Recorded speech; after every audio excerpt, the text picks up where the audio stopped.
Hello everyone, my name is Amit Sani. Welcome to StudyIQ and I welcome you again in the daily PIB analysis. This is the English lesson, Hindi lesson is uploaded.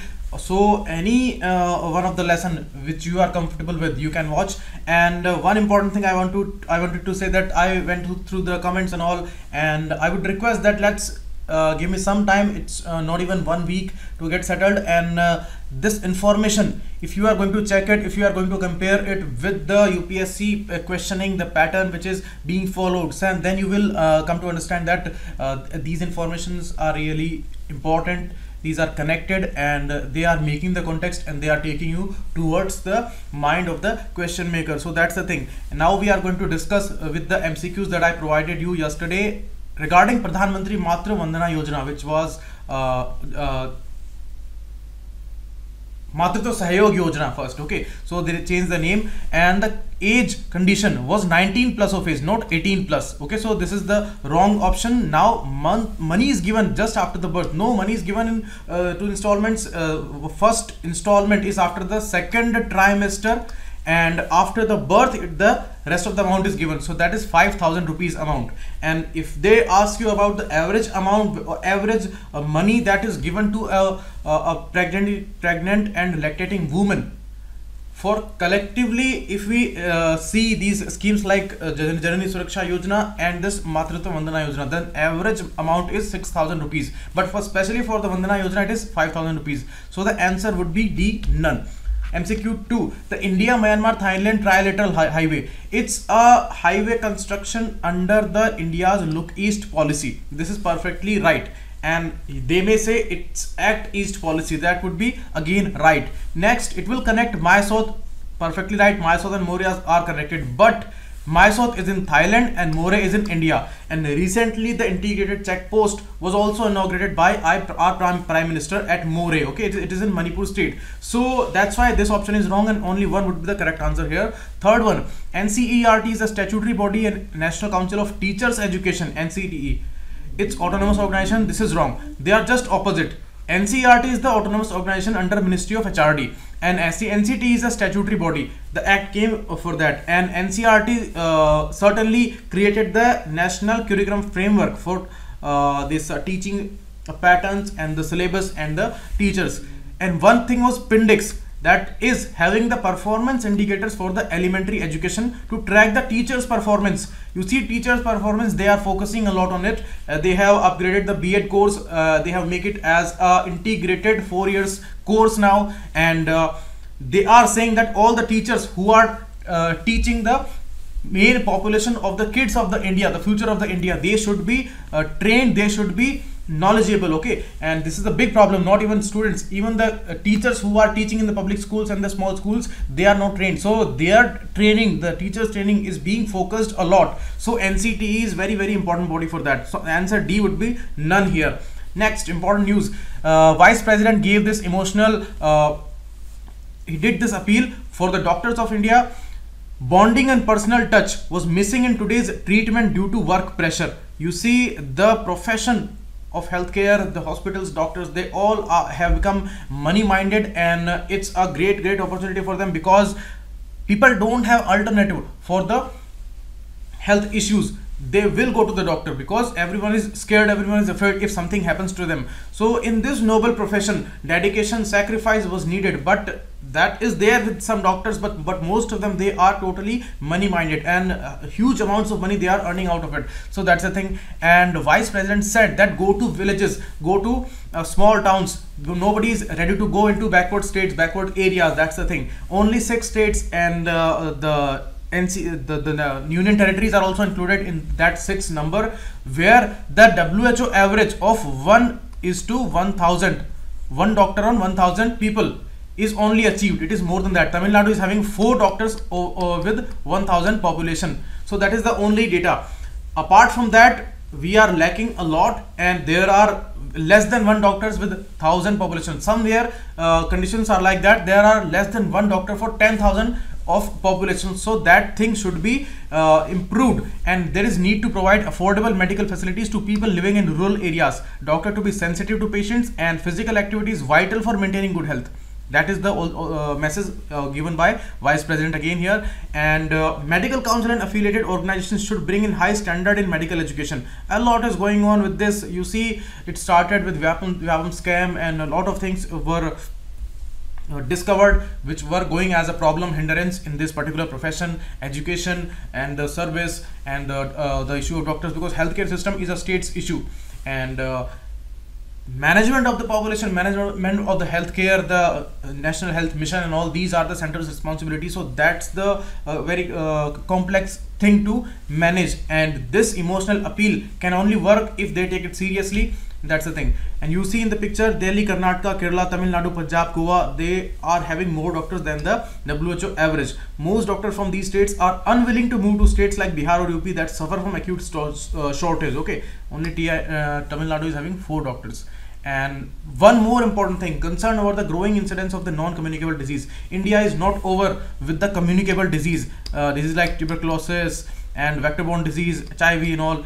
India has not completed any of the target with these diseases, and they are totally relatable with the India's typical poor conditions, poor hygiene, poor population, and less investment in the healthcare system, less awareness, less education. All these things are related with this. So we are not even done with these things, and non-communicable disease scare is haunting us a lot. And you see, these are the NCDs, the cardiac disease, cancers, and allergies, strokes, coronary heart disease. All these things are non-communicable disease. They cannot pass on from one person to other person. So these are haunting us. India will be a den of these diseases till 2040 or 50, maybe earlier. Okay, these are the scary speculations regarding that. So these disease, they are mostly fatal. Okay, they take the lives. So this is the growing incidence and the concern over these non-communicable disease, and here the responsibility of the doctors, responsibility of the awareness schemes like Swachh Bharat and all, this is going to be very, very crucial. And it is estimated that 62% deaths among men and 52% among women are due to non-communicable disease, NCDs. So this is very, very scary. You see, people are going to check themselves that they are having some kind of tumor, and out of every 3 and 4 people, 1 person is diagnosed with cancer and maybe metastatic cancer. So this is a very, very scary issue.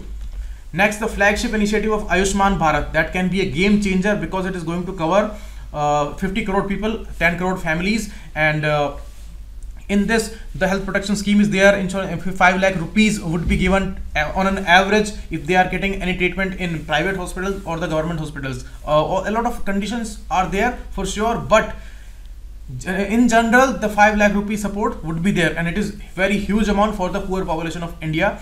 And center is playing a big role here. It is going to be a big game changer for country like India, and that can be managing the situation where these non-communicable disease and the communicable disease, both, they will be focused. Next, in the Lancet Global Health Survey, it is said that cardiovascular diseases, respiratory diseases and diabetes kill around 4 million Indians annually. 4 million, 40 lakh people are dead by these disease, and most of these deaths were premature, occurring among Indian age 30 to 70 years. 30 to 70 years, this is the scary number. You see, if we go by the average of the world, then if the cancer incidence, diabetes incidence, they are happening 40-45 plus of the age. In India, they are happening 35 plus years of the age for the average population. So it's a scary number for a country like India, where a lot of issues like hidden hunger are growing. What is hidden hunger? Hidden hunger is when people are eating food, but that is not nutritious. Okay, people are eating mainly the food having sugar and salty amount in their food, and nutrition is not reaching up to their bodies. So that's the thing. So maybe they are rich, maybe they are economically very sound people, but they are not eating nutritious food, and it is happening with the poor people because these salty and sugary foods are available in a cheap price. So that's why poor population, they are also becoming obese. Okay, so that's the issue. So all these things are related with India's healthcare system, India's health scenario. That is certainly going to affect India's economy, certainly going to affect India's demographic dividend situation. If they are saying that 35 plus age groups are having incidences of diabetes, cancer and all these things, then certainly it is a scary number, because 65% population is under the 65 years of age, and if that 35 to 65, this age group is diseased, then certainly it is going to be a huge issue. And you must have heard about the daily adjusted life year, DLY. That is the impact on the life of diseases. That is also rising with India. So that's the thing. Next news is regarding the Ministry of Road Transport and Highways, NHAI, that is the body from this ministry, to collaborate with the oil marketing companies, because they are selling petroleum, okay, petroleum outlets. They will be issuing FASTags. FASTags, they were announced in April 2016 by this IHMCL company, a company promoted by National Highway Authority of India. Okay, what they are going to do, they are going to issue these FASTags. These are the best way to collect the tolls without any kind of hindrance. They don't need to stop at these toll plazas, and the radio identification technology would be used, and within this range they will collect the code and they will be getting their amount. The FASTag, what is going to do, it will be connected with the bank account, it will be connected with the prepaid account of these vehicles and all, okay, and on their windscreen this FASTag would be stuck, and that code would be taken by the sensor. And this way it is the digital platform and ICT based platform, and it is making the process autonomous, and they don't need to stop, and there will be no problem of the changes or something like that, and within seconds that toll will be collected. And FASTags at petroleum outlets across India will be available. It is starting with the 50 fuel stations in Delhi NCR region, and simple to use, automatic deduction of toll charges. It's linked to prepaid account, as I told you, and UPI, the payment interfaces, they will be connected with this, so that it would be bank neutral and any kind of account can be added to it. It would be prepaid account and the toll would be collected in a fast way. It's a perfect solution, ICT based solution. And there was a program by NPCI, National Payment Corporation of India. The program was National Electronic Toll Collection. Okay, NPCI started this, and this initiative was under the guidelines of NHAI and IHMCL. Okay, in April 16, FASTags were launched, and this company IHMCL, which was promoted by NHAI in 2012, okay, in the last government's time. So this company has been mandated to implement the National Electronic Toll Collection Program, NETC. It is implemented by this company. Okay, so these nodal agencies, implementing agencies, they are very, very important. And the Ministry of Highway, that is also important. Current NETC program, FASTags are being issued by certified banks only. Okay, now petroleum outlets, they will be issuing them. And point of sale at NH toll plazas, point of sale machines, you must be knowing about this, the way they swap the card, and these are the point of sale machines. Okay, so it's only available with around 400 toll plazas, but this number would rise with these, and 2 mobile applications would also be started, My FASTag and IHMCL point of sale collection. Okay, so IHMCL POS would be the app's name, so 2 apps. Okay, these apps will be enable customers to link the FASTags with their preferred bank account. Okay, so it is also a problem that which bank account, what kind of bank account would be used here. And there is a vision of one nation, one tag, so that the movement of these vehicles and all, that would be super smooth. You must have heard about the cargos and all, where this RFID technology, radio frequency identification technology, was used, where they don't need to come in front of the sensor. Okay, if they are within the range anywhere, then that toll would be collected. Okay, the code would be taken by the radio frequency. So that's the great scenario changing technology. Next, the 6th Women of India Organic Festival, to promote the women entrepreneurs and women farmers in organic festival, in organic farming. Okay, organic farming. So that is the aim here. This is the annual event, and it used to be held in Delhi since 2015, and this time it is 6th Women of India Organic Festival, and this time it is happening in Chandigarh in Laser Valley. So this is the important news, and it is the Ministry of Women and Child Development ministry that will be hosting this event. Okay, so that you should remember, Ministry of Women and Child Development is hosting this, not Agriculture Ministry. And this festival aims to encourage Indian women especially. Okay, and next news is regarding the Indian Science Congress. As I told you yesterday, 106th Indian Science Congress is going on, and Children's Science Congress, which is also a part of this Science Congress, where Nobel laureates like Abby Duncan, Haldane, and Avram Hershego from Israel, they inaugurated this. And you see, this is very, very important, because the future of India lies with the kids of India. and when they are interested, they are taking part in these events, when they are interestingly collaborating with these scientists and Nobel laureates, and they are taking guidance from them. And Rashtriya Kishore Vaigyanik Sammelan, which is also going on, which is a part of this Congress actually, Rashtriya Kishore Vaigyanik Sammelan. Okay, there they are going to get big boost, and certainly India's future would be saved and safe if children are involved in these kind of exercises. Okay, so that's why it's a very, very important thing. Rashtriya Krishi Vaigyanik Sammelan. Okay, focus on raising the bar of research and innovation in science in our country. And workshops are being conducted here. Students will have opportunity to listen and interact with the young scientists and Nobel laureates. So these things are happening. Next news is regarding the modernization of railway stations, which is going on. Adarsh Station Scheme. This is not a new scheme. This has been going on since 2009 and 10. And here railway stations are chosen. More than 1253 stations are chosen till now, and state-wise report is given that these are the chosen stations, and they are upgrading them. And foreign companies and all, they are taking care of these new stations upgradations. The way Korean Railway has expressed interest in New Delhi station, and the French Railway has shown interest in Ambala and Ludhiana stations, which are in Punjab. Okay, and main body or nodal agency for this program is IRSDC, Indian Railway Stations Development Corporation. So it is specifically for the stations development. It's actually a special purpose vehicle. Special purpose vehicles are mainly for the financing. So it's a special purpose vehicle of the government of India that has been designed to develop new stations and redevelop existing Indian railway stations. IRSDC is a joint venture between IRCON and RLDA. IRCON is Indian Railway Construction Company, which has become now IRCON International. Okay, it is having 51% share in this. And RLDA Land Development Authority, Railway Land Development Authority, or we call it in Hindi Railway Bhumi Vikas Pradhikaran. Okay, so that is having 49% of share. So this is a joint venture between both of them. And IRSDC was incorporated under the Companies Act. So it's a company and it's a special purpose vehicle. So this will be upgrading the railway stations of India. You know, all these things are going on, high class coaches, and all these are upgradations. And one more important news is there, that introduction of jerk-free journey in railway. It's a huge issue with the high-class journeys of railway now. First class, second class passengers, they are complaining that railways are not jerk-free. Okay, and the journey is not smooth. So they are introducing central buffer couplers with balanced draft gear. Earlier it used to be the single draft gear. Now it is going to be the balanced draft gear, so that the journey would be jerk free. Okay, it will not move much.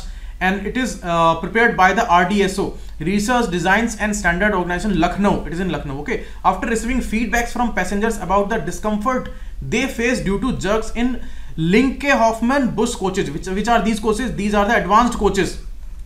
First it used to be the simple hybrid coaches and primary coaches, which were manufactured in India, and these are manufactured in Germany. Now they are being manufactured in India also. Okay, these are the specific type of coaches. First coaches, earlier the coaches used to be narrow and their height was more. Okay, so they were very risky when these trains were moving fast and any kind of accident happened, then they used to they were totally reversed. Okay, after the accident. Now these LHB coaches, they are broad and the height is not much, so they are safe. Okay, they will not be reversed after the accident. Okay, so that's the thing. Ulta pulta nahi hoga bilkul bhi. So journey would be safe with the IHB coaches. But these people who are actually having a journey in these LHB coaches, they are complaining about these jerks. So all these things are going on with the Ministry of Railways. Next information is regarding the Ministry of Housing and Urban Affairs. Swachh Survekshan 2019 launched across 4237 urban local bodies. It's going to be the biggest exercise ever. An annual cleanliness survey to be from January 4 to 28 in 2009. You must have heard about the cities like Indore and Mysuru. They have been on the top in these surveys for the last 4 years. This is going to be the 4th survey. And these cities, they are having certifications like of ODF, or Open Defecation Free Plus and ODF Plus. These are the various degrees of these certifications, which are according to their performances. Now Ministry of State, Ministry of Housing and Urban Affairs Mr. Hardeep Suri officially kicked off the OCHA Selection 2019. It is the fourth exercise. First was in 2016 when 73 cities were evaluated. After that in 17, 34 cities were evaluated and ranked, and in 18 it was the biggest exercise. 4203 cities were ranked. Okay, largest ever sanitation survey in the world it was at that time, and now it is going to be 4237, more than last year's record. So the question came about the Quality Council of India also in 2017. So these kind of things are very, very important. Which are the bodies, which are the nodal agencies who are doing these exercises, who are involved, because this exercise Swachhta Selection would be done by the third party organization. Okay, and ODF certifications are very, very important this time. 5% weightage is given to these ODF certifications, and 20% weightage would be for the star ratings. Okay, star ratings would be based on these parameters: single metrics, measurable, achievable, reverse verification mechanisms, and targeted towards outcomes. So this is the SMART framework. According to that, the cities would be ranked, and these star rating would be taken as 20% of the weightage in these ranking. Mysuru and Indore consistently on the #1 cities in Swachhta Selection in 16, 17 and 18 year. Okay, so this is going to be a huge thing. Next, nutrition support to TB patients. As I discussed with you, the issue of MDR, TB and all. So TB patients, the huge issue is that the TB bacteria is there in almost half of the population of the India, or not of the world, and it is in the dormant stage. It is not activated, but when the body becomes weak, then this bacteria attacks, and then the person can be having TB disease. So if nutrition is maintained, then the safety is there. Okay, so Ministry of Health and Family Welfare has launched a direct benefit transfer program. Cash benefit would be there, and directly this money would be transferred into TB patients who are registered. Okay, it would be Nikshay Poshan Yojana. It started in April 18, and out of 20.94 lakh eligible beneficiaries, they have got this much amount. Beneficiaries have been received the benefit under the scheme. Okay, and PFMS, Public Financial Management System, PFMS, that is developing the Nikshay PFMS interface. What is this PFMS? PFMS, Public Financial Management System. It is actually Central Plan Scheme Monitoring System. It's a ICT based system and a Management Information System based system, MIS based system, which is actually working under the Department of Expenditure under Ministry of Finance. Okay, and it is a platform for e-payment of subsidy under the direct benefit transfer scheme, both for Aadhaar based and non-Aadhaar based bank accounts through NPCI, National Payment Corporation of India, which has been in news for last 2 years after the demonetization exercise because of these rise in the digital payments and all. So NPCI is involved, and because the direct benefit transfer scheme is going on since 2013, so PFMS is maintaining these transfers. It is monitoring these transfers, okay, so that all the beneficiaries are getting their money in their bank account. And it would be greatly important in this scheme, because one aim that is fulfilled, that is people would be registered. Second, they will be getting money out of that. They can get nutrition, and you know, it's a huge issue. We are having a 2025 strategy for the TB, and it's a very ambitious target. And in 2030s, with the Sustainable Development Goals, and after that we are going to eradicate this disease. That is the goal which is anticipated. Okay, now try these MCQs. The Pradhan Mantri BJP Bharatiya Jan Aushadhi Pariyojana is the scheme of which ministry. It is related with the generic disease. I give you the hint. Okay, next, NETC electronic toll collection that we discussed, RFID technology and integrated check posts that I also discussed. It is located on what locations? There are, I think, more than 7 functional ICPs till now, and 14 are proposed in October 17. So these things are going on. Okay, so try them and give me some time to get settled here, and I would understand you more, you will understand me more, and my aim is to give you maximum information so that we may become close to the speculations or the questioning of the exam conductors. Okay, UPSC, SSC or something like that. And I know some problems are there in the starting. The change of faculty is there, and it is obviously some students would be miffed because they are set in a particular pattern, and now the faculty is different, and I am teaching with a different style. So sometimes it becomes a problem for the students, but I'm sorry for that. I'm trying my best, and after some time I'm assuring you these problems would not be there, and you will come to know that this way is going to be actually very, very beneficial. These informations are going to be very, very beneficial, because it is very confusing time, very stressful time for all of you people, and exam is nearing day by day. So that's why please have some patience. I would request you, all of you, and things will improve greatly. They would improve. Okay, let's wait for 1 week. Thanks a lot. Keep watching. It was Amit Saini. Thanks a lot.